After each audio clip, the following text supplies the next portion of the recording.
Donc, chers confrères, chers collègues, chers amis, chère assistance, on commence cette session. Bonjour et bienvenue. On remercie bien sûr les membres de la Société tunisienne de cardiologie pour leur très grand travail, parce qu'ils ont donné à la cardiologie durant leur mandat. On commence cette session dédiée aux valvulopathies. Je demande aux orateurs gentiment de respecter un peu les horaires, le temps qui leur est imparti. Et on commence par la première présentation, c'est une présentation de cas qui va être présentée par le docteur Chetui. Allez-y, monsieur. Merci. Bonjour tout le monde. J'ai le plaisir de présenter aujourd'hui un cas clinique qui s'intègre dans le cadre du thème intitulé Polyvalvulopathie chez un patient aux antécédents de chirurgie cardiaque.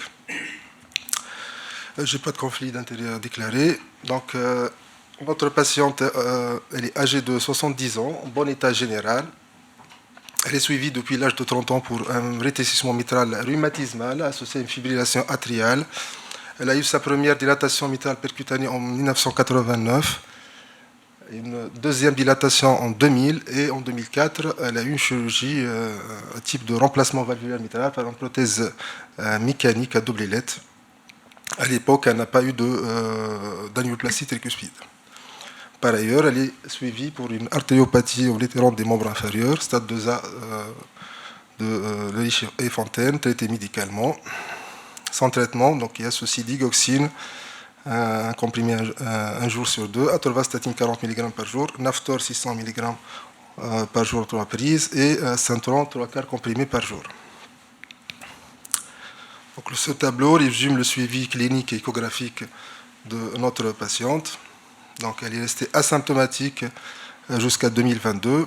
La fraction d'éjection du ventricule gauche, elle est conservée, elle oscille entre 52 et 66%. La prothèse mitrale, elle a gardé un bon profil hémodynamique avec une surface effective valvulaire entre 2,6 et 3 cm², un gradient moyen entre 3,8 et 4,9 mm de mercure, sans fuite périprototique pathologique. Par contre, la fuite tricuspide, elle a progressé. Donc, initialement, elle avait une fuite minime après la chirurgie.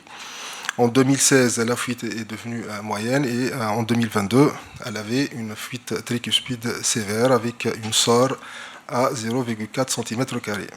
Cette progression de la fuite tricuspide est associée à une dilatation progressive du ventricule droit sans dysfonction systolique. En parallèle, la pression artérielle pulmonaire systolique, elle a augmenté au fil des années pour atteindre 50 mm de mercure en 2022. En 2023, la patiente elle consulte pour des symptômes un peu vagues, l'asthénie, fatigabilité. Elle n'était pas particulièrement dyspnéique. Et à l'examen, il n'y avait pas de signe d'absence cardiaque droite. Et elle avait un souffle systolique au foyer tricuspide. L'électrocardiogramme, il a montré une fibrillation atriale ralentie. Et à l'échographie transthoracique, toujours une fraction d'éjection du ventricule gauche conservée, calculée à 54%, et une prothèse mitrale à double ailette avec une surface effective à 2,7 cm², sans fuite pathologique. Elle a aussi une fuite aortique rhumatismale jugée minime. Par contre, la fuite tricuspide, elle est sévère. Et c'est une fuite secondaire avec une SOR à 0,4 cm² et un volume régurgitant à 50 ml par battement. Et avec une dilatation des cavités droites, sans dysfonction ventriculaire droite systolique et des pressions pulmonaires systoliques estimées à 65 mm de mercure. Donc, pour la première fois, on commence le traitement diurétique. Donc, on l'a mis sous l'Azilix à 80 mg par jour, Aldactone 25 mg par jour, avec une évolution clinique favorable au bout de quelques semaines de traitement. En 2024, elle est hospitalisée pour sa première poussée d'insuffisance cardiaque droite. Sa symptomatologie, elle est faite de dyspnée stade 2, NYHA, d'aggravation progressive et des œdèmes des membres inférieurs.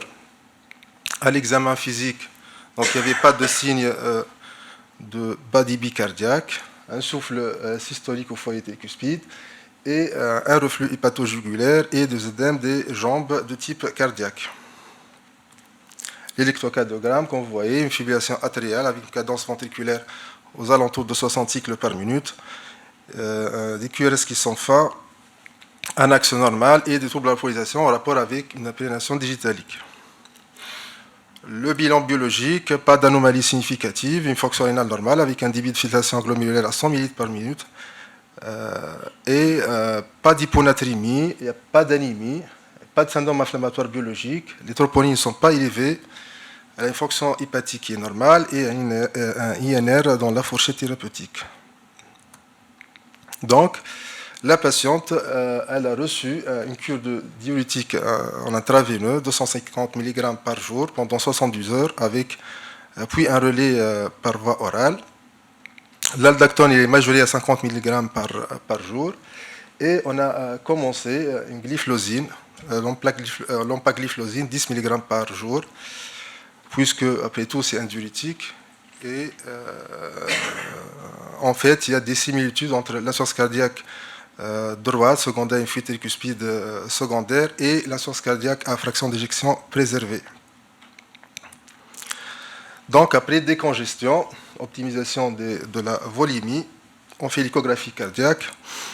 Vous voyez la coupe apicale 4 cavités. On a un ventricule gauche qui n'est pas dilaté, avec une fraction d'éjection conservée, calculée à 55%. Dilatation majeure du massif atrial, avec un volume OG indexé à 120 ml par mètre carré, un volume OD indexé à 110 ml par mètre carré, un VD dilaté avec un rapport VD sur VG supérieur à 1. Donc la prothèse en position mitrale avec un mouvement normal des ailettes. On évalue le profil hémodynamique, une surface effective aux alentours de 2,7 cm², un gradient moyen aux alentours de 3,6 mm de mercure. On regarde un petit peu la valve aortique. C'est une valve qui est remaniée, épaissie, légèrement calcifiée, avec une fuite, comme vous le voyez, sur ces coupes en mode triplan, une fuite minime. Vous voyez l'extension de la fuite dans la chambre de chasse du ventricule gauche. On se focalise sur le ventricule droit. Là, vous regardez une fuite tricuspide significative. Vous voyez que la valve elle est de structure normale, qu'il s'agit a priori d'une fuite secondaire. Pour la quantification de la fuite, d'abord les paramètres qualitatifs, donc l'extension du G qui atteint le toit de l'oreillette droite et qui prend au moins 50% de l'oreillette droite. On calcule la vena contracta volontiers en mode biplan et on a une vena contracta à 7 mm. Quantification par la méthode PISA, donc un rayon PISA à 9 mm avec une SOR à 0,5 cm², un volume régurgitant à 59 ml par battement. Vous voyez le flux Doppler de la fuite tricuspide. Certes, ce n'est pas un flux laminaire, donc ce n'est pas une fuite massive ou torrentielle, mais néanmoins, il permet une estimation assez fiable de dépression artérielle pulmonaire. Chez cette patiente, on l'a estimé à 60 mm de mercure. On finit avec le flux veineux sushépatique et vous voyez une inversion de l'onde S qui est en faveur d'une fuite sévère. Pour l'évaluation de la fonction systolique du ventricule droit, les paramètres classiques, même si ce n'est pas particulièrement les bons paramètres pour cette patiente. TAPSE à 18 mm, S' au niveau de l'anneau tricuspide à 10 cm par seconde. Le strain longitudinal, 22% pour le strain de la paroi libre et à peu près 20% pour le strain global, donc c'est assez correct. On fait une acquisition 3D du ventricule droit et on a plusieurs informations concernant la fonction systolique et la morphologie du ventricule droit. La fraction d'éjection elle est calculée à 47% et la fraction de raccourcissement de surface à 40%. On a un diamètre basal à 58 mm, donc c'est une dilatation majeure de la base du ventricule droit, mais si on regarde le ventricule droit, il n'est pas particulièrement dilaté, avec un volume indexé à 60 ml par mètre carré. Le 3D aussi nous donne des informations sur le mécanisme de la fuite tricuspide. Donc pour l'anneau tricuspide, on a un diamètre en 4 cavités à 50 mm, c'est une dilatation majeure de l'anneau tricuspide.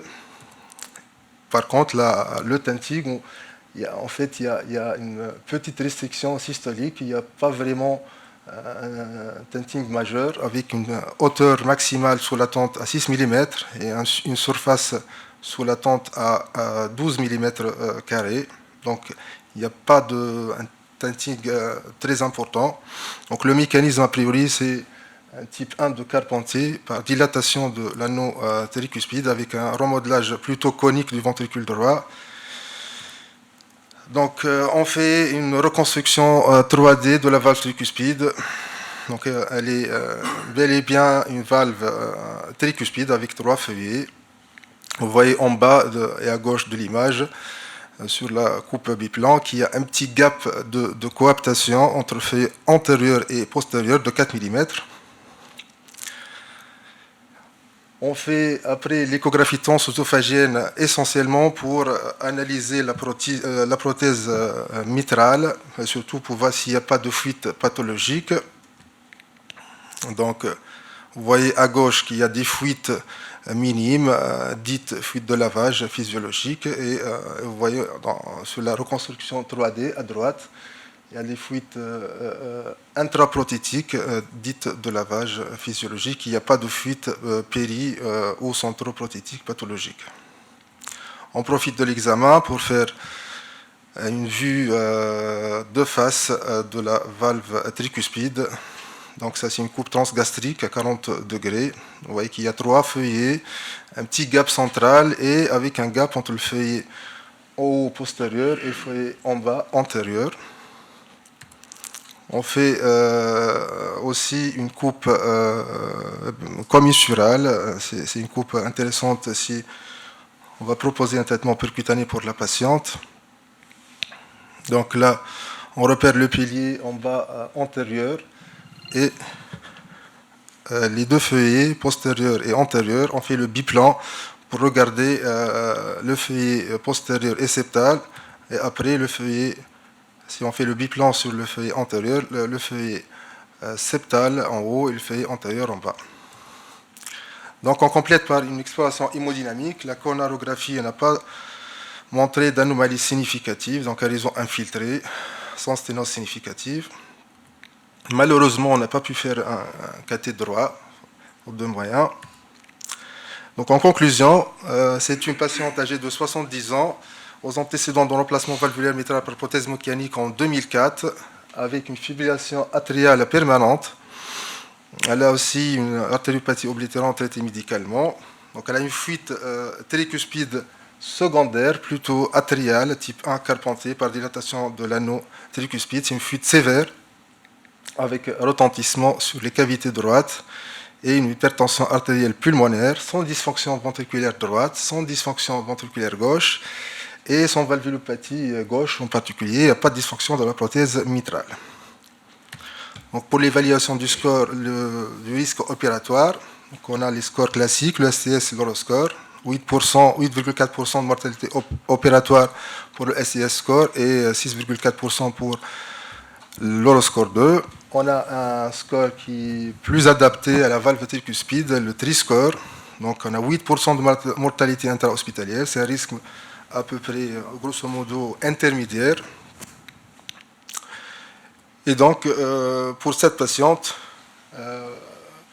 est-ce qu'il y a d'abord une indication, une réparation de la valve tricuspide? Quel type de réparation, chirurgicale ou percutanée? Et quelles sont les techniques qu'on peut proposer, si c'est une réparation chirurgicale ou percutanée? Je vous remercie. Bravo, Dr. Chtiwi, pour le cas. Donc, est-ce qu'il y a des questions dans et des réponses pour... Donc on va passer à la prochaine. Donc on va laisser la discussion à la fin de la session. Alors, donc on va passer maintenant à Dr Oustati pour la présentation de l'évaluation échocardiographique, donc pour quelques trucs. Merci. Bonjour tout le monde. Tout d'abord, je tiens à remercier le bureau de la Société pour l'invitation. Et je suis censée présenter les trucs et les astuces pour l'évaluation, pour le bilan échocardiographique en matière d'insuffisance tricuspide. Donc, mon collègue vient de vous présenter le cas clinique du service de cardiologie de l'hôpital Charles-Nicolle. Et donc, il s'agit, comme vous l'avez bien compris, une insuffisance tricuspide secondaire. Je n'ai pas de conflit d'intérêt pour cette présentation. Donc, je dirais 2 mots d'introduction pour cette pathologie. L'insuffisance tricuspide, elle est essentiellement secondaire, c'est dans 90% des cas. Et cette étiologie secondaire, elle se voit surtout en cas d'atteinte valvulaire du corps gauche. Dans 50% des cas, l'atteinte valvulaire, elle est surtout mitrale, mais dans certains cas, elle est associée à une sténose aortique. Il ne faut pas l'oublier. Cette fuite secondaire peut se voir dans le post-opératoire d'une chirurgie valvulaire gauche avec une prévalence très variable de 15 à 67%. Cette régurgitation post-opératoire, elle se voit. Donc, on a oublié le concept ancien de Braunhold qui stipulait que la fuite tricuspide va régresser après la correction du vice valvulaire mitral. Elle peut être modérée et s'aggraver en post-opératoire, elle peut apparaître en post-opératoire et elle peut apparaître après une correction par annuloplastie, surtout lorsque l'indication de l'annuloplastie n'a pas été très discutée. La nouvelle classification des fuites tricuspides nous font savoir ce que nous connaissons déjà, à savoir que l'étiologie principale, comme je l'ai déjà dit, ce sont les secondaires, dites auparavant fonctionnelles. Puis, moins fréquentes, les primaires ou organiques par atteinte de l'appareil valvulaire tricuspide. Et un troisième type qu'on met à part, ce sont les fuites tricuspides par son de stimulation ou de défibrillateur. Et on les a mis à part parce qu'elles peuvent associer, en fin de compte, les 2 mécanismes aussi bien fonctionnels qu'organiques. On va se concentrer sur l'insuffisance tricuspide secondaire et cette entité comporte 2 phénotypes. Le premier, c'est la fuite atriale. C'est une fuite tricuspide qui est en rapport avec un remodelage de l'oreillette droite qui va se dilater, qui va devenir sphérique. Elle va dilater l'anneau, elle va aplatir l'appareil valvulaire et réaliser la fuite avec un ventricule droit qui reste petit, triangulaire, hyperkinétique. À l'opposé, on a les fuites ventriculaires qui sont en rapport avec un remodelage ventriculaire droit qui va se dilater, devenir sphérique. Il va réaliser une véritable traction sur l'appareil survalvulaire tricuspide. Il va attirer les feuillets tricuspides et réaliser ce fameux tinting. Le premier phénotype sont des formes généralement qu'on voit chez les femmes âgées en fibrillation atriale permanente. Elles sont de bons pronostics et ce sont de bons candidats pour le traitement percutané, alors que le deuxième type, il est plutôt de pronostic plus réservé parce qu'il est associé à une atteinte du ventricule droit ou de l'HTAP ou bien une atteinte valvulaire gauche ou une atteinte ischémique gauche. Donc, ce sont des malades de pronostics plus graves. Mais sachez que dans notre pratique réelle, dans la vraie vie, ce sont 2 mécanismes qui vont se combiner. Il y aura un cercle vicieux et ils vont associer aussi bien l'atrial que le ventriculaire par un auto-entretien de ces mécanismes que je viens de dire. Et le patient va se retrouver en fin de compte avec une fuite tricuspide aussi bien atriale que ventriculaire. Et d'ailleurs, plusieurs auteurs se sont concentrés sur les définitions et les critères échocardiographiques de ces 2 phénotypes. Je cite Rebecca Anne, qui a beaucoup travaillé sur la tricuspide et qui nous a publié ce papier dans le New England Journal en 2023, où elle mentionne les différentes caractéristiques des deux fuites atriales et ventriculaires, mais sans trop de précision. Vous voyez qu'il n'y a que des flèches pour dire tel paramètre ou autre, il est augmenté, il est peu augmenté, ou bien. Donc, c'était un papier un peu flou. Puis, il y avait d'autres auteurs, je cite par exemple cette équipe italienne, qui a plutôt pris les mêmes paramètres des recommandations américaines, c'est-à-dire que la fuite atriale, c'est une fonction ventriculaire gauche normale, c'est une HTAP modérée inférieure à 50 mm, il n'y a pas d'atteinte valvulaire gauche et les feuillets sont d'aspect apparemment normal. Un autre travail, celui-ci, qui a montré que ces fuites atriales, c'est plutôt des femmes en fibrillation chronique avec un VD non dilaté, le diamètre médio-ventriculaire ne dépasse pas les 38 mm, une fraction d'éjection préservée supérieure à 50 et un tenting qui ne dépasse pas les 10 mm. Enfin, il y avait ce papier, c'est pratiquement un consensus, où on a essayé de prendre les critères les plus pertinents pour définir ces entités. Et vous voyez sur ce tableau, il y a plusieurs chiffres, plusieurs cut-offs qui concernent aussi bien la valve, la sévérité de la fuite, le ventricule droit et le cathérisme. Tout ça pour vous dire qu'en fin de compte, ce n'est pas aussi séparé comme de phénotypes de cette fuite tricuspide secondaire. Et notre analyse ichographique va tout d'abord s'intéresser au mécanisme. On fait tout pour comprendre le mécanisme, pour pouvoir décider du traitement, quel moyen thérapeutique, surtout depuis l'avènement du percutané pour la tricuspide. Donc, l'évaluation échographique va évaluer le mécanisme de cette fuite secondaire qui sera soit de type 1, donc des feuillets normaux, une dilatation de l'anneau à l'origine de la fuite, ou bien une restriction, et c'est plutôt une restriction systolique, donc c'est pratiquement un type 3B de Carpentier. Puis on va évaluer la sévérité de la fuite tricuspide. Cette évaluation, c'est pour grader la fuite tricuspide. Et depuis quelque temps, on parle de 5 et non plus 3 grades d'insuffisance tricuspide, puisque la sévère, elle a été encore sous-gradée en massive et torrentielle, et c'est un rajout de ces classes, c'est uniquement un but pronostique, puisque le percutané, il prend sa place en matière de prise en charge de la fuite tricuspide, et ce sera intéressant de voir, par exemple, les malades qui avaient des fuites torrentielles, si on les améliore pour récupérer une fuite sévère et améliorer leur vie quotidienne. Donc, c'est 5 classes d'insuffisance tricuspide et ce sera une analyse multiparamétrique. Il n'y aura pas un seul paramètre. Et c'est une analyse qui doit tenir compte des conditions de charge. Et nous allons le voir, pratiquement tous les paramètres sont dépendants de la charge, dépendants de la fréquence, parfois dépendants de la tension artérielle.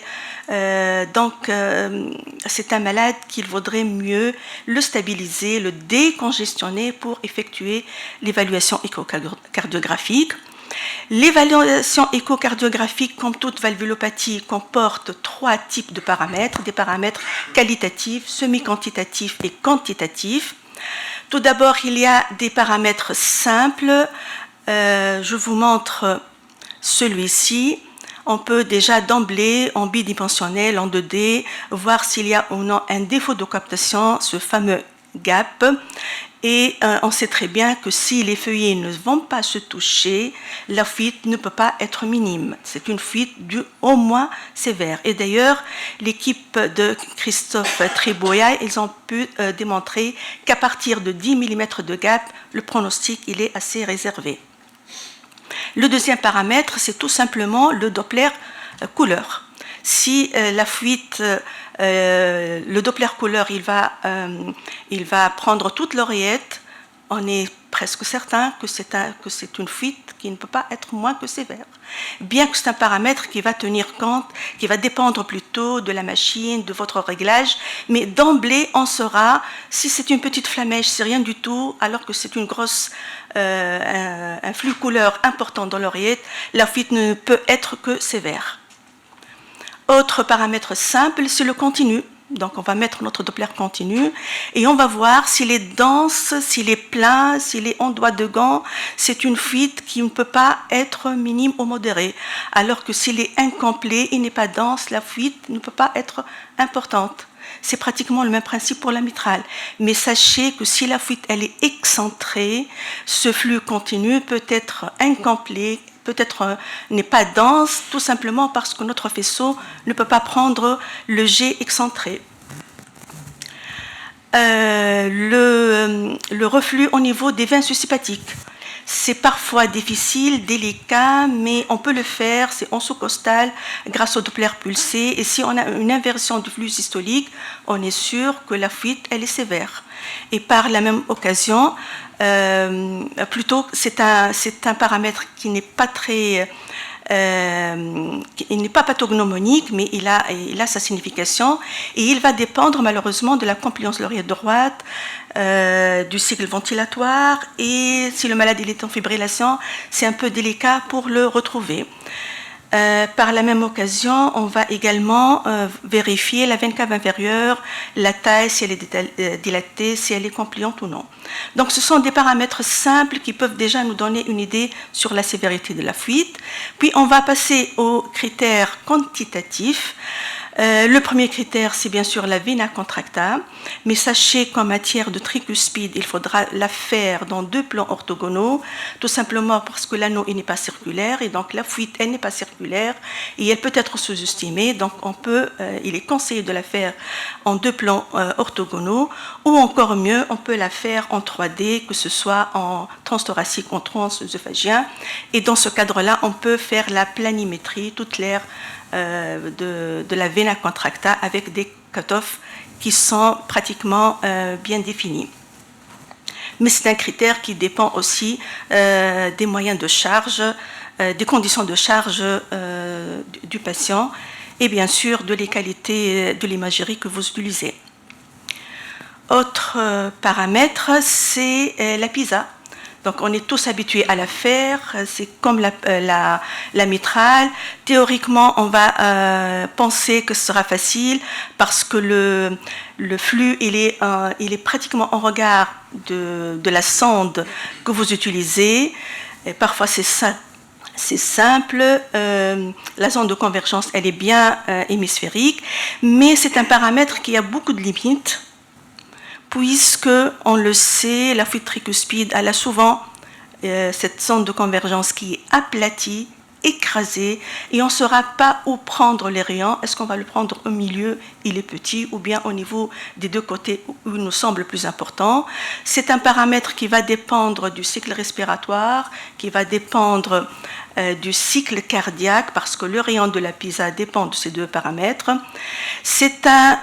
Théoriquement, c'est une méthode qui ne doit être appliquée que pour la fuite atriale, puisque les 2 feuillets sont au niveau du plan tricuspide, alors que pour la fuite ventriculaire avec le tenting, nous devons faire la correction qui n'est pas aussi simple. Donc c'est un paramètre qui est ancien, qu'on le fait, mais qui a beaucoup de limites, beaucoup de précautions à prendre, ou encore lorsque le flux, la fuite, il y a plusieurs jets, quel jet prendre, est-ce qu'on va les sommer, est-ce qu'on va prendre le plus important, et encore le Doppler continu, il est variable, surtout si le malade est en fibrillation, il est variable avec la respiration, donc on a du mal à fixer tous ces paramètres dont dépend la PISA. Mais en fin de compte, on aime les cutoffs, on aime les chiffres, et vous avez ce tableau qui résume la vena contracta, l'assort, le volume régurgité, avec les différents moyens 2D ou 3D. En raison de toutes ces difficultés, en raison de cette dépendance aux conditions de charge, certains auteurs se sont acharnés à nous faire ces algorithmes, comment procéder pour évaluer la sévérité, et ils nous conseillent de commencer par ces paramètres simples, à savoir le gap, le G couleur, le G continu, pour se faire une idée, est-ce que la fuite elle est minime et on va s'arrêter là, est-ce qu'elle est importante, sévère, et on peut s'arrêter là, ou bien encore plus la quantifier, surtout si on va se mettre, et je pense que nous sommes tous dans cette voie, on va s'y mettre pour le percutané. Donc il est essentiel de savoir si notre fuite elle est sévère, elle est massive ou elle est torrentielle. Et ces paramètres quantitatifs que je viens de citer sont surtout intéressants dans les cas intermédiaires où on n'a pas d'autres paramètres plus simples pour dire que la fuite, elle n'est pas sévère, elle est peut-être encore modérée à moyenne. J'ai parlé de la tricuspide, mais la tricuspide et le VD vont de pair, et d'ailleurs sur cet éditorial qui date de quelques années, on nous dit que tout commence et tout finit par le ventricule droit. En plus, sur cette nouvelle classification, comme vous le notez en bas, on passe d'emblée à l'évaluation du cavité droite. Pour vous dire que le ventricule droit, c'est un point capital dans le bilan échographique de notre patient. Le VD, c'est un élément pronostic pour nos patients, surtout la dysfonction VD, comme vous le voyez sur cette étude où les deux courbes en bas, la verte et la noire ou bien le vert foncé, c'est-à-dire lorsqu'il y a une dysfonction VD, qu'il y ait ou non une dilatation du VD, c'est un élément de mauvais pronostic. Également, grâce au Tri-score élaboré par Jules Dreyfus et son équipe, vous constatez que l'atteinte du ventricule droit constitue un des paramètres à prendre en charge pour évaluer le risque de votre patient proposé pour une chirurgie isolée de la tricuspide. Et d'ailleurs, Dreyfus nous montre que le ventricule droit constitue un paramètre pronostic indépendamment du mode de prise en charge de nos patients, qu'il soit un traitement médical, traitement percutané ou chirurgical. La dysfonction VD constitue un élément pronostic capital. C'est ce qu'on retrouve dans les recommandations, bien que sur les recommandations de 2021, il n'y a ni cutoff ni critères. Donc on parle de dysfonction, de dilatation sans préciser à partir de quel chiffre.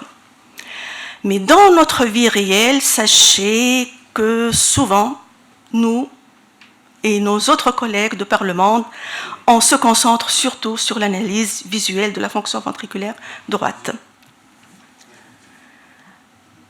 Donc, on va étudier en échographie le ventricule droit et tout d'abord, on va commencer par des coupes simples pour analyser tous les diamètres et pour savoir est-ce que le ventricule droit il est dilaté ou non, est-ce que l'anneau tricuspide est dilaté ou non.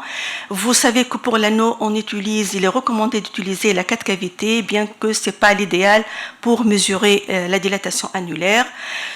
On nous recommande 2 coupes essentielles pour le VD, c'est la 4 cavités et surtout celle centrée sur le ventricule droit, et la parasternale petit axe pour étudier la sphéricité, pour étudier la morphologie du ventricule droit qui, à l'état normal, il est en croissant, alors que s'il est dilaté, il va écraser le septum. Donc d'emblée, à part ces 2 coupes en bidimensionnelles, vous avez une idée sur le ventricule droit. L'analyse de la fonction ventriculaire droite, elle n'est pas simple, vous le savez, en raison de l'anatomie, en raison de la physiologie du ventricule droit, en raison des conditions de charge dont dépend la fonction ventriculaire droite. Et ceci va encore devenir difficile si le malade il est en fibrillation. Si c'est un malade, on l'évalue en post-opératoire, qu'il y ait ou non un geste sur l'anneau, puisque certains paramètres ne sont plus validés. Et en plus, on n'a pas encore de cutoff valide pour le VD en cas de fuite tricuspide sévère. D'accord ? Donc les paramètres, je vais passer rapidement pour les seuls usuels simples. Le TAPSE, vous les utilisez, nous les utilisons tous. Il n'évalue que la fonction longitudinale. Il est simple d'utilisation, mais il n'a pas beaucoup d'apport concernant le pronostic.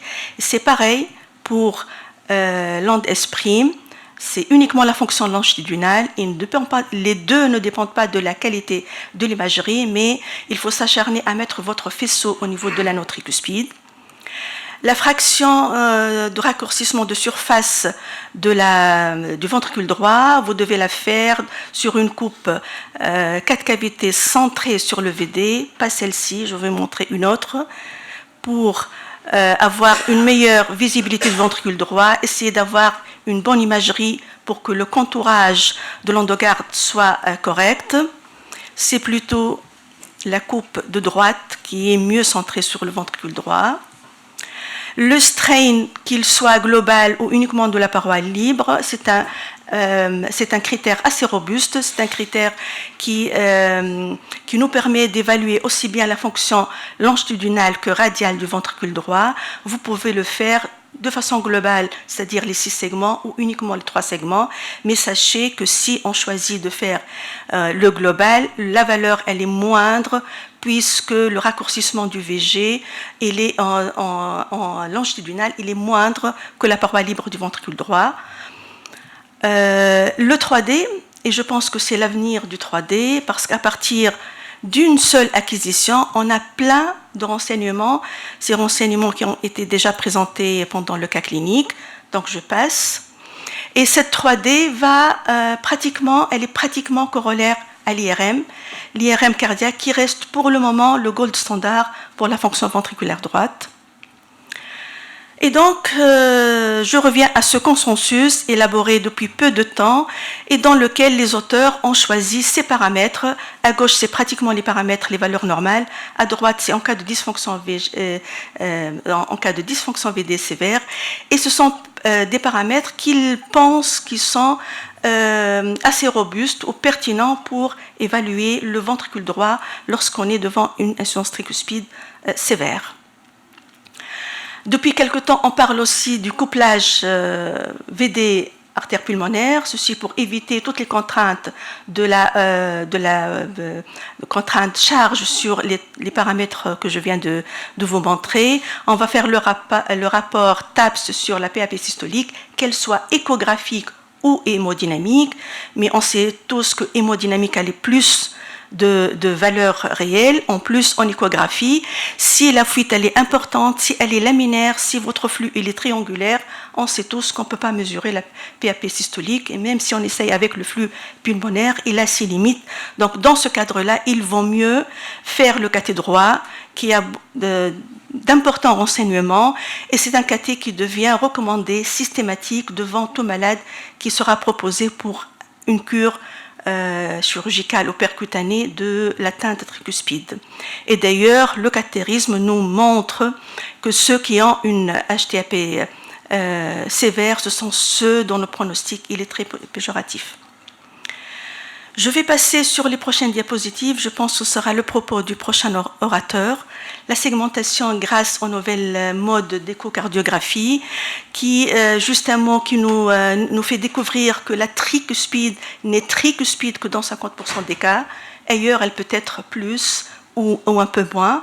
Donc, c'est grâce à ces nouvelles modes d'échocardiographie qu'on va changer la nomenclature de la tricuspide pour indiquer ou non le geste percutané, qu'on pourra également, à travers l'échographie 2D ou 3D, faire une segmentation assez précise de la tricuspide. Je reviens pour dire un mot de notre cas, et je pense que mon collègue il a déjà dit, donc c'est une... Tout de suite. Donc c'est une femme qui a des antécédents de chirurgie cardiaque, qui a une fuite tricuspide qu'on considère atriale et ventriculaire. Et c'est une femme qui reste symptomatique malgré le traitement médical, qui a de l'HTAP, qui a une dilatation du ventricule droit sans dysfonction du ventricule droit. Malheureusement, on n'a pas pu confirmer la PAP par le cathérisme.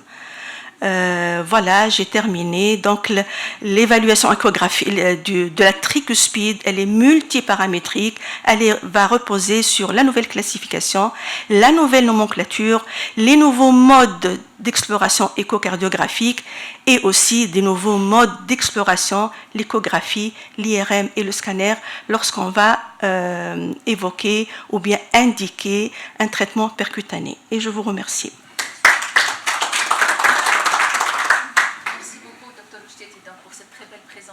très exhaustif, donc il a mis le point sur les différentes difficultés d'évaluation de cette valvulopathie. On a l'impression qu'elle est facile, mais en fait, c'est la valvulopathie souvent négligée et la plus difficile à prendre en charge. Donc nous passons directement à la prochaine présentation qui va être faite par le professeur Kwan de Lille, que nous remercions d'avoir eu la gentillesse d'accepter de participer à notre session de l'hôpital, du service de cardiologie de l'hôpital Charles-Nicolle, et qui va donc nous parler de son expertise en matière de prise en charge percutanée des fuites tricuspides. Voilà, je vous remercie. Merci beaucoup à vous pour l'invitation. Je suis ravi d'être là. Merci beaucoup à vous pour l'invitation. Je suis ravi d'être là. Et puis bravo pour ce cas qui est très intéressant, très didactique, il y a beaucoup de choses à raconter. La question effectivement, c'est chez quelqu'un qui a déjà été opéré du cœur et qui a une fuite tricuspide, quand est-ce qu'on peut le prendre en charge de manière percutanée? Donc j'ai pas de conflit en lien avec cette présentation. Alors la première chose à savoir, c'est lorsqu'on se base sur les différentes recommandations, qu'elles soient européennes ou américaines, il y a assez peu de place en fait pour la prise en charge percutanée, notamment il n'y a pas de recommandations pour les Américains. J'insiste quand même sur une chose, on sait qu'à peu près un tiers des fuites comme ça, donc ça dépend des pays, mais elles sont liées à un défaut de protection lorsqu'on a eu une chirurgie cardiaque précédente. C'est-à-dire qu'il faut essayer de prévenir plutôt que guérir, et si vous avez un patient qui doit avoir une chirurgie cardiaque du cœur gauche, en théorie, si vous avez un degré de fuite tricuspide, si vous avez un anneau tricuspide à plus de 40 mm, ou si le patient a déjà fait l'insuffisance cardiaque droite, il faut lui proposer une annuloplastie concomitante. Il faut, plus on en fait et plus c'est simple, et nous dans notre centre à l'heure actuelle, tous les patients qui sont opérés d'une IM par exemple ont une annuloplastie tricuspide concomitante, et on a très très peu de cas de complications, on n'en a même quasiment pas, y compris de complications à type rythmique ou conductive de type de pacemaker. Donc néanmoins, comment est-ce qu'on traite nos patients à l'heure actuelle? C'est ceux qui ont une fuite bien sûr sévère, symptomatique, avec un ventricule droit qui est généralement un petit peu dilaté, mais pas trop dilaté, pas trop de dysfonction ventriculaire droite, pas trop d'hypertension artérielle pulmonaire sévère. Tout ça, c'est des critères un petit peu subjectifs, et il n'y a rien de très objectif. Néanmoins, ils insistent sur le fait de l'adresser dans un centre valvulaire expert, parce qu'il n'y a pas beaucoup de centres qui font beaucoup de prise en charge, notamment percutanée, la tricuspide. Une autre question importante, c'est la question de la futilité. Est-ce qu'il faut le faire ou pas? Est-ce que c'est pas trop tard? Ce qui est souvent le cas. On a ce score qui a été développé par Julien Dreyfus, qui est un centre multicentrique français. En fait, on a une vingtaine de centres, dont les malades de Lille, qui ont été mis dedans. Et vous voyez que ce score, en fait, il prend en compte beaucoup de paramètres. L'âge, le statut NYHA, le fait d'avoir des signes d'insuffisance cardiaque droite, une dose de diurétique assez importante, à plus de 125 mg par jour, un débit de filtration glomérulaire normal, enfin moins de 30 ml par mètre carré, et puis cette notion de dysfonction ventriculaire droite qui est modérée, on a participé à l'étude, je peux le dire avec honnêteté, c'était plutôt au dos mouillé, quoi. C'était, voilà, est-ce que c'est du dysfonctionnant ou pas, donc c'est un peu difficile. Néanmoins, ce score a été montré comme étant plus performant que l'Euroscore 2 ou que le STS score pour pouvoir prédire les événements chirurgicaux à 30 jours. Ce qui veut dire que lorsqu'on parle de chirurgie tricuspide, on ne peut pas utiliser l'Euroscore 2, on utilise complètement que le TriScore. Donc c'est intéressant de l'utiliser pour la chirurgie, mais également pour les prises en charge percutanées. Pourquoi? Parce que ce score a été appliqué dans le registre Trigestri. Et qu'est-ce qui nous montre ce score? C'est qu'en fait, lorsque les gens ont un TriScore qui est élevé, donc à plus de 6, probablement qu'il est trop tard. C'est-à-dire qu'on fasse un traitement médical, un traitement chirurgical ou un traitement percutané, le pronostic sera le même. Donc ça veut dire que les gens qui ont un bas TriScore, effectivement, ça permet de stratifier le risque des patients, mais avec un TriScore très élevé, c'est probablement un petit peu trop tard. Sauf, ça c'est extrêmement important, sauf si on est capable d'avoir un bon résultat de la procédure. Vous voyez que sur les imageries de droite, sur la courbe de Kaplan-Meier à droite, ceux qui avaient un succès de procédure, donc c'est une fuite inférieure à un grade 2, c'est la courbe en bleu, ont un meilleur pronostic que ceux qui ont une absence de succès, qui est cette courbe de Kaplan-Meier en rose. Et puis vous verrez passer, je vais passer très très vite, cette notion de trivalve score. Donc le registre trivalve va essayer de prédire un peu comme le TriScore, sauf que c'est pas dédié uniquement pour la chirurgie, c'est tous les prises en charge percutanées. Et vous voyez que globalement c'est les mêmes paramètres que l'Euroscore 2, que le TriScore, pardon, les signes d'insuffisance cardiaque droite, la fonction ventriculaire gauche, la fonction rénale, et puis la fonction hépatique. Je passe, ça a été publié il y a quelques semaines en fait, c'est pour ça que je voulais vous présenter. À l'heure actuelle, lorsqu'on regarde les différents devices qu'on a à disposition, on a soit des choses d'annuloplastie directe ou indirecte. Vous voyez que tout ça c'est plutôt en cours d'évaluation, mais c'est pas disponible à l'heure actuelle. On a également ces notions de systèmes qui vont à la fois traiter les feuillets. On a le TriClip et le Pascal qui ont le marquage CE, mais qui ne sont pas remboursés à l'heure actuelle, en France en tout cas. On a ces dispositifs dits de spacer, où on va mettre une sorte de prothèse qui va être au sein des feuillets pour pouvoir diminuer la fuite. On a les notions de prothèses hétérotopiques, avec des stents dans les caves supérieures et caves inférieures, et puis des prothèses orthotopiques, avec la seule qui est disponible à l'heure actuelle, en tout cas qui est marquée CE, qui est la prothèse Evoque de Edwards, mais qui n'est pas remboursée non plus. Je vais vous montrer 3 petits cas que nous on a fait, TriClip, Croix-Valve et Lux-Valve. Et donc la chose la plus développée à l'heure actuelle, c'est la réparation bord à bord, c'est le TriClip. Qu'est-ce qu'on a comme différents paramètres à regarder? Le premier, c'est le défaut de coaptation. Ce défaut de coaptation qui a été très bien expliqué avant, le cutoff qui est retrouvé, c'est 6,5 mm pour dire que la fuite résiduelle sera supérieure à 1 grade 2, ce qui n'est pas un très bon succès de procédure. Retenez qu'il faut le mesurer généralement en transgastrique et le mesurer à l'endroit où est-ce que vous imaginez mettre le clip. Ne mesurez pas le plus grand parce que forcément vous allez avoir des trucs très importants. Donc vous imaginez mettre le clip par exemple là en antéro-septal, il fait 6,5, c'est pas le 11 mm central qu'il faut prendre en compte. Et évidemment, de manière indépendante, ça prédit le succès ou non, et le succès ou non d'une procédure, ça a déjà été remontré, ça permet de prédire le risque des malades et la mortalité à 1 an. Autre chose qui est extrêmement importante, on a tous vu des gens avec des fuites tricuspides, ils arrivent, ils ont une fuite massive, très importante, on lui met un peu de diurétique, la fuite diminue. Donc la gestion de ces surcharges de volume est extrêmement importante. Donc ce qu'il faut faire, et nous ce que l'on fait à l'heure actuelle, c'est qu'on fait une petite queue de diurétique IV pour nos malades, on les évalue à la fin de tout ça, à la fois en ETO sous-âgé, à la fois en cathétérisme cardiaque droit, et j'insiste, c'est extrêmement important de pouvoir le faire si c'est possible. Et ensuite, comme ça, on a des conditions qu'on a un peu contrôlées. C'est-à-dire que lorsqu'on va proposer le malade pour une réparation bord à bord, on va faire la même chose. On va le faire venir 48 heures avant, on va lui faire des diurétiques, on sera sous-âgé, donc on aura exactement les mêmes conditions que l'évaluation. On a des solutions pour diminuer ce gap. Donc 1, utiliser le transgastrique. 2, le mesurer à l'endroit parce qu'on imagine mettre le clip. 3, on va essayer de répliquer les conditions du CathLab. Et 4, on a des petites techniques comme lever la tête, diminuer le retour veineux, ça permet de diminuer un petit peu le gap. On peut augmenter la pression expiratoire positive par les anesthésistes, on peut augmenter la PEP. Et puis il y a d'autres choses un petit peu plus exotiques qui sont décrites dans la littérature, comme gonfler un ballon dans la veine cave supérieure pour diminuer le retour veineux, ou comme faire une compression thoracique. Ça a été fait, vous verrez, c'est publié. C'est pas très appliqué en pratique quotidienne. Donc on a dit, défaut de coaptation, premier critère. Deuxième critère, le nombre de feuillets, ça a très bien été expliqué. Lorsqu'on a plus que 3 feuillets, donc c'est la moitié de la population, et ben le résultat sera moins bon. C'est plus difficile d'attraper lorsqu'on a plus que 3 feuillets, ça paraît un petit peu logique. Je ne suis pas extrêmement confiant de cette classification de Rebecca Hahn, qui est brillante, qu'elle mérite d'exister.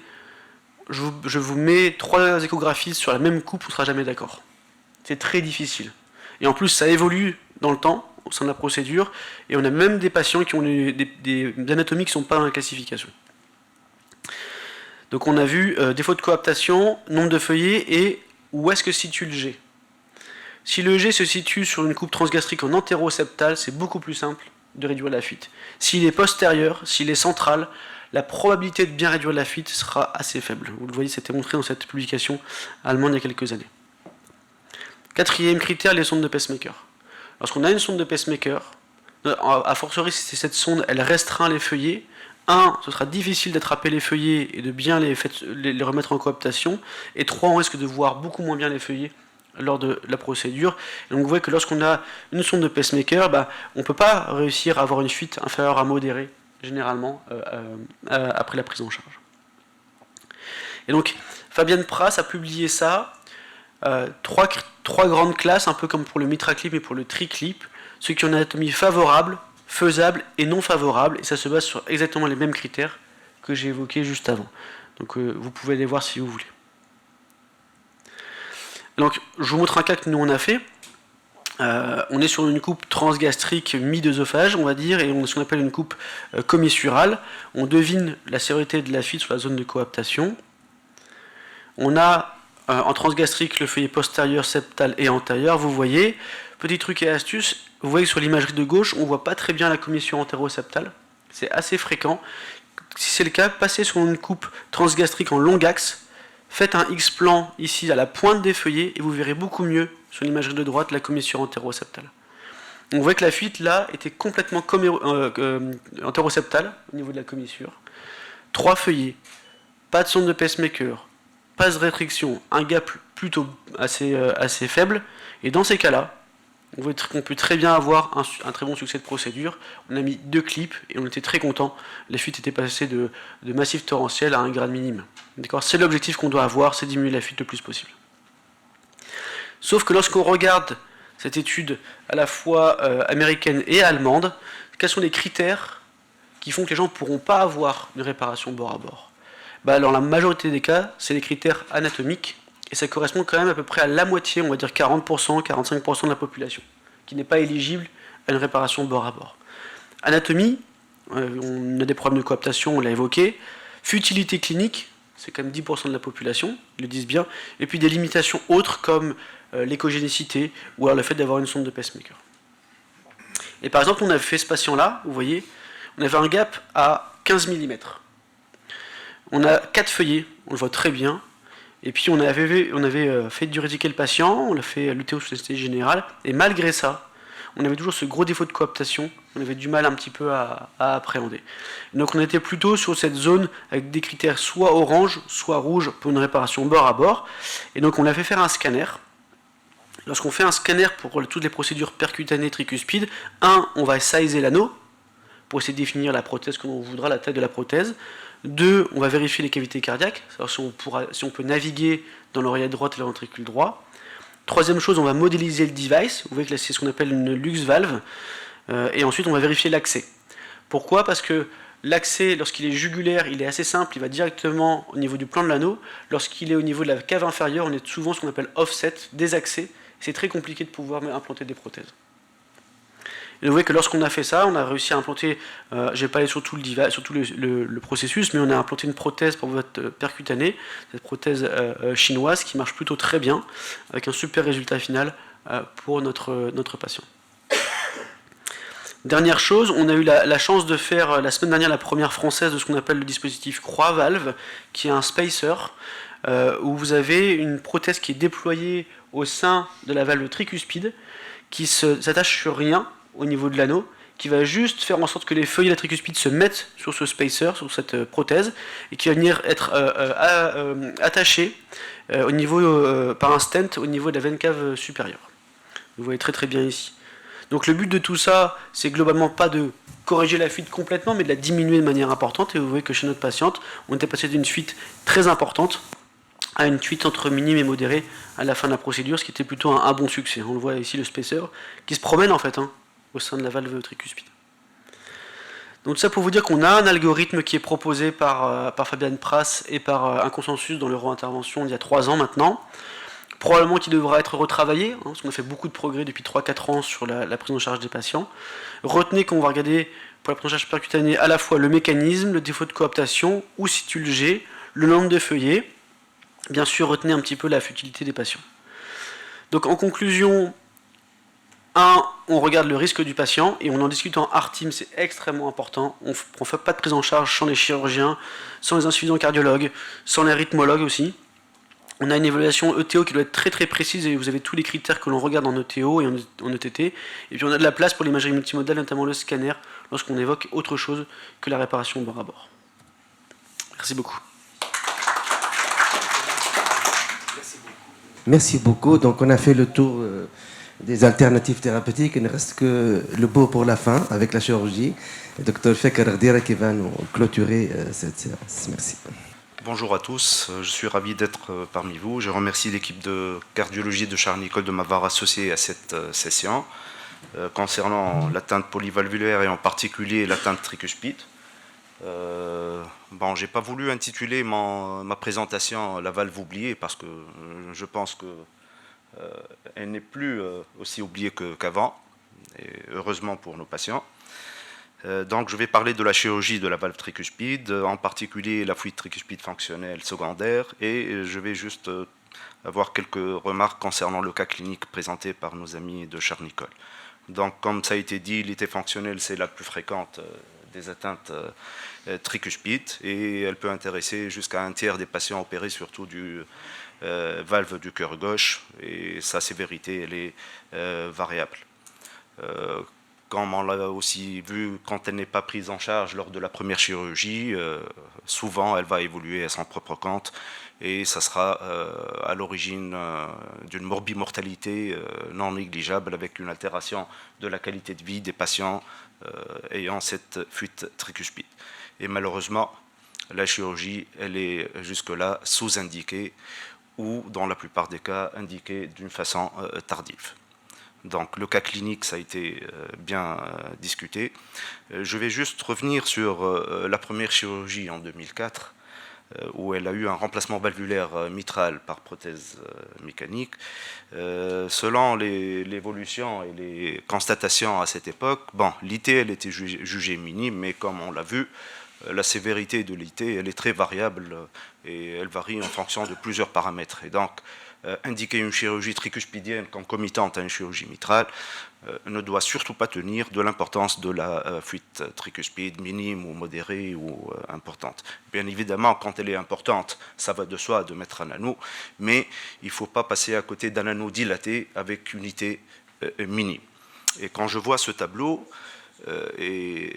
avec l'évolution qu'a présentée la patiente, l'aggravation de cette fuite tricuspide, malgré des pressions pulmonaires qui étaient presque normales, moi je crois qu'en 2004, elle avait un anneau tricuspide dilaté pour pouvoir avoir cette évolution. Et je pense qu'il fallait mettre un anneau tricuspide en 2004.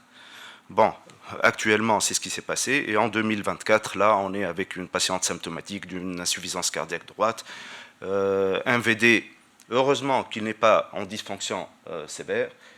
Certes, il est dilaté, mais il garde une fonction qui est correcte. L'état de la valve tricuspide, on l'a vu dans les coupes échographiques, c'est une fuite par dilatation de l'anneau, donc c'est la classique fuite fonctionnelle avec des feuillets tricuspidiens qui sont conservés. Bon, concernant la première question, faut-il réparer cette valve tricuspide actuellement? Je pense que tout le monde est d'accord. Donc on a tous les critères, c'est une fuite importante, un anneau dilaté, une patiente symptomatique et encore plus un VD qui se conserve. Donc là, vu les recommandations, c'est l'indication d'un geste tricuspidien.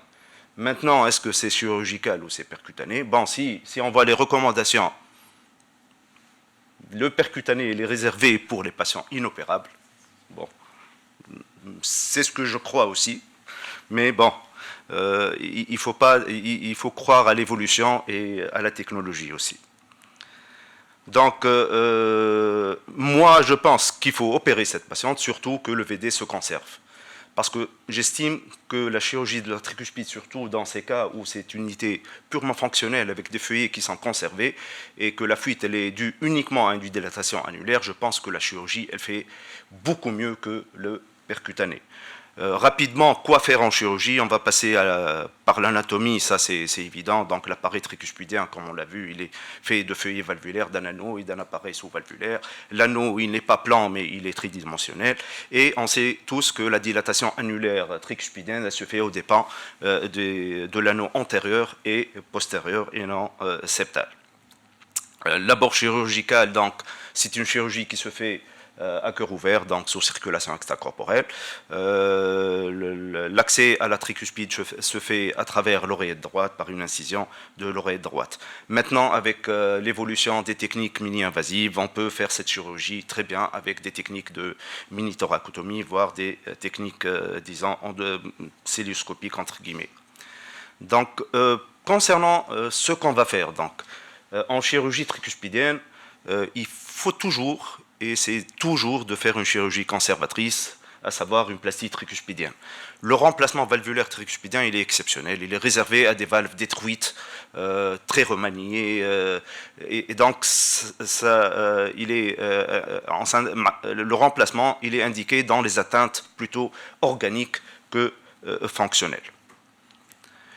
Donc, le geste, le golden geste pour la fuite tricuspide fonctionnelle par dilatation annulaire, donc c'est évident, c'est l'annuloplastie tricuspidienne. Bon, les premières annuloplasties, c'était des annuloplasties au fil, type de Vega et de Kay. Actuellement, c'est délaissé parce que les travaux ont montré tous que les annuloplasties au fil, à moyen et à long terme, ça donne de mauvais résultats avec une récidive de la fuite tricuspidienne. Ça reste des techniques qu'on peut proposer, disons, dans la population pédiatrique où on ne peut pas mettre d'anneau prothétique qui va immobiliser la croissance de l'anneau tricuspidien. Donc, le geste, c'est la mise en place d'un anneau prothétique. Donc, la technique, elle est connue. Cette annuloplastie prothétique de la tricuspide, elle n'a pas uniquement le but de réduire la taille et d'améliorer la cooptation des feuilles tricuspidiens, mais aussi de remodeler, de redonner la forme, disons, normale de cet anneau tricuspidien. Donc, le calibrage de l'anneau et la taille de l'anneau, elle va dépendre surtout de la distance entre les commissures et surtout la surface du feuillet antérieur de la tricuspide, qui est le feuillet prépondérant de cette valve. Là, c'est un travail qui a montré de façon évidente que la réparation, l'annuloplastie tricuspidienne au fil, elle est de très mauvais résultats. On voit sur la courbe de bas que la récidive de la fuite tricuspide, elle est beaucoup plus importante quand on fait une annuloplastie au fil. Par contre, avec une annuloplastie par un anneau prothétique, on a des résultats qui se maintiennent à long terme.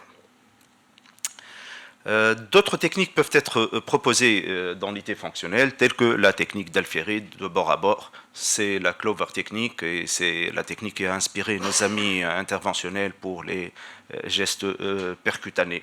C'est une technique séduisante, elle donne de bons résultats, mais aussi il faut toujours associer, comme pour la mitrale, il faut toujours associer la mise en place d'un anneau prothétique pour permettre d'avoir un résultat à long terme.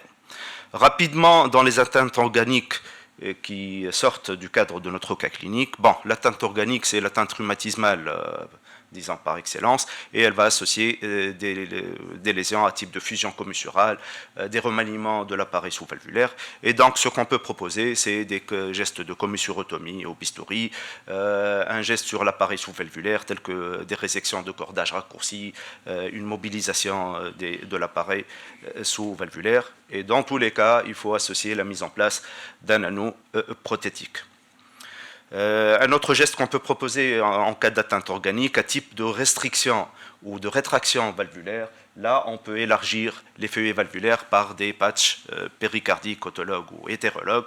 Ça va permettre d'améliorer la course de la valve septale et donc d'améliorer la cooptation, toujours associée à une annuloplastie tricuspidienne. Comme on l'a déjà mentionné, le remplacement valvulaire doit être proposé de façon exceptionnelle lorsqu'on n'a pas le choix et lorsque le geste conservateur est impossible. Et donc c'est une mise en place d'une prothèse généralement de type biologique. On sait bien que les bioprothèses en position tricuspide durent mieux qu'en position mitrale, thrombosent moins qu'en position mitrale. Et ça autorise la mise en place de pacemakers dans l'avenir et ça facilite beaucoup un geste percutané ultérieur. Pour la chirurgie tricuspidienne, donc, comme ça a été mentionné, généralement et actuellement, les complications, disons, spécifiques et relatives au geste tricuspidien lui-même sont très rares et avec un pourcentage très faible. C'est un geste qui se fait souvent à cœur battant, c'est-à-dire sans prolongement du temps de l'ischémie myocardique lors de la chirurgie. Concernant les complications non spécifiques, c'est des complications rares et ça rejoint toute la chirurgie cardiaque. Par contre, pour les complications spécifiques, vu les rapports de cet appareil valvulaire tricuspidien, il y a un risque conductif avec l'apparition d'un BAV qui peut être appareillé. La dysfonction VD, c'est lié à l'état du VD en préopératoire. Sinon, la valve aortique et la coronaire droite, c'est vrai que c'est des rapports qui sont en des rapports avec l'anneau tricuspide, mais c'est rare vraiment de léser une valve aortique ou une coronaire droite lors d'une chirurgie tricuspidienne. Rapidement, quelques papiers concernant les résultats de la chirurgie tricuspidienne. Presque tout le monde s'accorde que la chirurgie tricuspidienne elle est à très faible risque, sans élévation de la morbimortalité péri-opératoire. Mais pratiquement tous les papiers insistent sur le timing de cette chirurgie et ils mettent le point sur le fait que, disons, l'innocuité de cette chirurgie, le résultat de cette chirurgie, il ne tient qu'au bon timing de la chirurgie et en l'occurrence l'état du VD lors de la chirurgie. De même, dans cet article, où que actuellement la morbimortalité elle est en baisse, mais ça va dépendre des critères de sélection et comme pour les gestes percutanés, une préparation préopératoire optimale. Donc les indications actuellement sont larges, surtout que le risque opératoire n'est pas élevé et que, disons, l'effet de cette annuloplastie tricuspidienne lors d'une chirurgie gauche va améliorer de façon spectaculaire le post-opératoire et l'avenir. Il faut toujours proposer une plastie, une annuloplastie, avec des anneaux prothétiques, pas au fil, et on insiste toujours sur le timing. Donc, au vu de ces données, donc, malheureusement, jusque-là, il n'y a que 20%, un patient sur 5 opéré du cœur gauche qui reçoit un geste tricuspide. On s'est rendu compte tous que la réparation du cœur gauche ne va pas arrêter l'évolution de cette valvulotricuspide et que la fuite tricuspide importante à moyen et à long terme, elle est très grave. Donc, l'évaluation, comme ça a été bien montré, elle est très difficile et donc il ne faut pas hésiter à associer un anneau tricuspide à toute chirurgie valvulaire, surtout mitrale gauche, d'autant plus que les résultats sont excellents et le risque, il est très minime.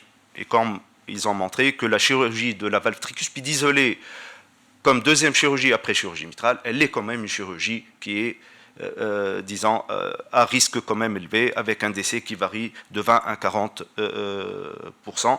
Et parfois, quand c'est trop tard, même les résultats fonctionnels ne sont pas corrects.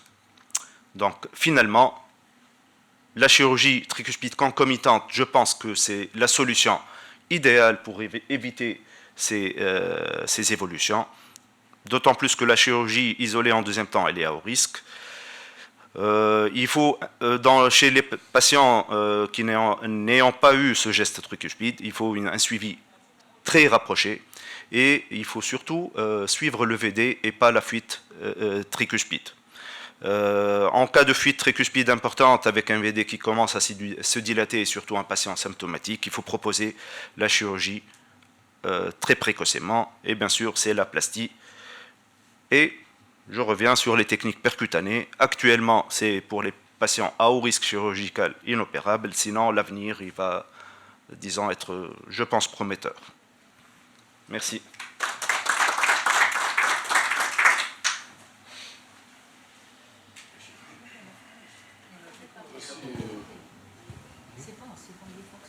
Merci, docteur Ardira, pour cette approche chirurgicale.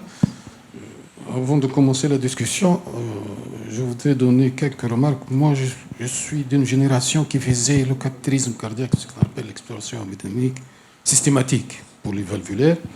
Et chez ces métros-là, on les classait en fonction de l'hypertension artérielle pulmonaire. C'est-à-dire, il y a des malades où ce qu'on appelle l'HTAP précapillaire ou post-capillaire. Si elle est post-capillaire, le pronostic il est bon. Si elle est un pré-capillaire, le pronostic est mauvais. C'est-à-dire, ça rejoint un peu le dicton du professeur Lenègre dans le temps. Le RM, c'est une pathologie de l'oreillette et des poumons. C'est-à-dire, si vous avez un HTAP pré-capillaire, c'est une maladie évolutive à son propre compte et elle va en s'aggravant. Donc ça, c'est un peu dans ce sens-là. Et quand vous avez un cœur très atrialisé, les pressions que vous prenez par l'exploration hémodynamique peuvent être diminuées, amputées. Donc, il y a toujours cette dialectique. À vous pour la discussion, à la salle. Merci beaucoup. C'est un sujet très pertinent et que depuis l'ère du catétérisme cardiaque jusqu'à maintenant, on ne s'en sort pas Moi, je vais résumer en un mot, c'est le timing. Le premier timing, c'est de réparer la tricuspide ou non au cours de la première chirurgie mitrale. Et il faut être un peu plus agressif en ne raisonnant pas sur l'importance de la fuite, mais sur la taille de l'anneau et la qualité du VD. Le deuxième timing, c'est en cas de fuite résiduelle ou qui s'installe secondairement. Je ne suis pas d'accord avec Dr Cohen qui dit que c'est un problème de protection myocardique, parce que je pense que maintenant on est au-delà de ce stade de protection, et les techniques de cardioplégie et de protection ne vont pas nous mener à une défaillance ventriculaire droite et dilatation de l'anneau. Donc, pour revenir au timing, c'est un timing de, une fois l'IT est là, une fois l'anneau est dilaté, il ne faut pas attendre l'installation de l'insuffisance cardiaque et surtout hépatique pour envoyer le malade en chirurgie, là où la mortalité est de 40% ou plus. Mais si on l'opère avec un VD qui est conservé, le geste n'est pas difficile, ça se fait par thoracotomie, ça se fait à cœur battant, sans clampage aortique, et les résultats sont bons si on respecte ce timing. Voilà. Oui, allez-y, professeur. Plusieurs commentaires. Le premier, je suis tout à fait d'accord avec vous sur le cathétérisme cardiaque droit. C'est obligatoire. On ne peut pas faire un malade, on ne peut pas décider de manière éclairée si on n'a pas un cathétérisme cardiaque droit, savoir les résistances vasculaires pulmonaires, encore plus chez les patients rhumatismaux, c'est un peu obligatoire si on veut stratifier les risques de la population. Et nous, on le fait de manière systématique. Deuxième chose, c'est, je suis tout à fait aussi d'accord avec vous sur l'idée de se dire que la chirurgie reste le gold standard en priorité, et c'est ce que l'on fait à l'heure actuelle. Nous, alors je ne sais pas ce que vous avez fait pour le cas du patient, mais de la patiente, mais sur ce que j'avais l'impression de voir sur les paramètres échographiques, nous on l'aurait probablement adressé en chirurgie en priorité, avec un bon ventricule droit, des feuillets souples, une possibilité d'avoir une annuloplastie, probablement avec un très bon résultat final. Et les techniques percutanées, c'est intéressant. Nous, on screen beaucoup de malades. Moi, j'ai pas de conflit d'intérêt, je suis pas interventionnel. On screen beaucoup de malades et il y a quand même une proportion non négligeable de patients qu'on rebascule en chirurgie. Il faut retenir quand même qu'à l'heure actuelle, il n'y a aucune étude sérieuse qui a montré un bénéfice du traitement percutané sur la morbimortalité des patients. Il y a 3 études randomisées, il y a le TRIFR, il y a TRILUMINATE et il y a EVOQUE. On améliore une qualité de vie subjective. On n'améliore pas le test de marche de 6 minutes, on n'améliore pas la statue NYHA sur un groupe qui n'a pas été sham, c'est-à-dire qu'il y a un groupe qui a été opéré, pas opéré. Donc ça reste un effet, pour l'instant, jusqu'à preuve du contraire, placebo. On a besoin d'avoir plus de données de la littérature pour le traitement percutané. Et puis effectivement, l'idée de se dire, bon là, il a une fuite tricuspide, on a le temps avant de voir, non, ça progresse vite, ça progresse dans les 1 an à 2 ans. Donc il faut voir les gens de manière plus précoce pour pouvoir les traiter un peu plus tôt. Lorsque le VD est très dilaté, très dysfonctionnant, là il est un peu trop tard pour proposer quoi que ce soit. Docteur Hakim. J'ai une question plutôt au cardiologue. Moi, j'ai l'impression qu'il n'y a pas de parallélisme anatomo-clinique, c'est-à-dire parallélisme sur la valve tricuspide. J'ai récemment reçu 2 patients. Alors, là, 2 patients qui ont une fuite tricuspidienne massive après 20 ans après une chirurgie mitrale. La dame avait des œdèmes inférieurs avec une hépatomégalie, une ascite, mais toutes les explorations disent que le VD tient encore le coup, dysfonction modérée, et j'ai fini par l'opérer. Je n'ai pas pu réparer la tricuspide, malheureusement, comme a dit Fekr, j'ai été obligé de remplacer la tricuspide à contre-cœur. Elle a bien évolué en post-opératoire, et le monsieur, j'étais étonné parce qu'il n'avait ni œdème, ni ascite, ni rien du tout. Mais toutes les explorations, l'échographie, l'IRM et tout, disent que le VD était complètement à plat. Donc, je l'ai recusé entre guillemets. Et il est allé, parce que la valve était un peu epsteinoïde, il était allé voir l'équipe de M. Chevaux à Paris. Et eux-mêmes, ils se sont désistés sur l'intervention. Ils n'ont pas indiqué l'intervention. Est-ce que vous avez une expérience, c'est-à-dire clinique, sur ces patients-là? Comment est-ce qu'on peut faire la part des choses?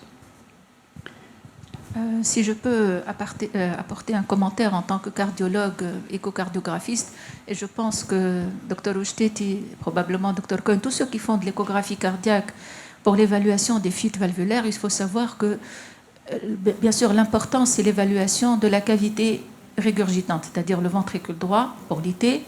Et quand il y a une insuffisance tricuspide sévère, dans un premier temps, même la fonction systolique, elle est surestimée, puisqu'il y a une soupape, une libération. Donc, les paramètres qui ont été évalués dans la littérature, chaque paramètre tout seul n'est pas suffisant.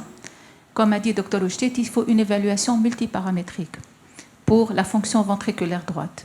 Maintenant, pour les dimensions de l'anneau tricuspide, dans une première chirurgie cardiaque, on nous dit supérieur à 21 mm par mètre carré, même si la fuite n'est pas sévère, il faut aller mettre un anneau concomitant, c'est-à-dire réparer, mettre un anneau de manière concomitante à une chirurgie du cœur gauche.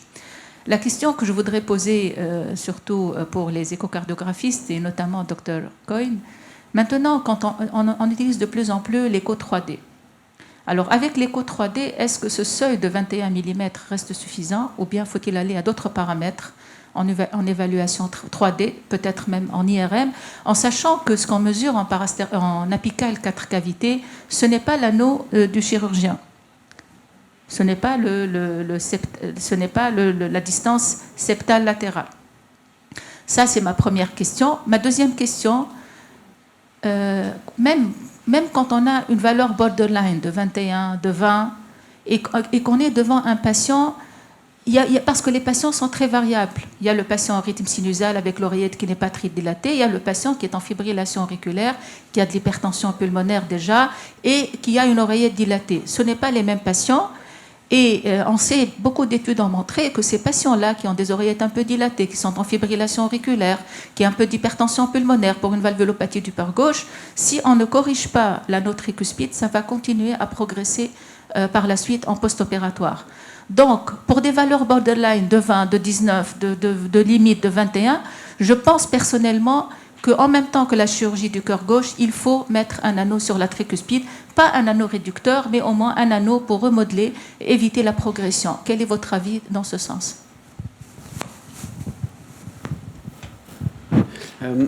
Plusieurs remarques. Alors, concernant l'anneau 3D, il y a peu d'études à l'heure actuelle.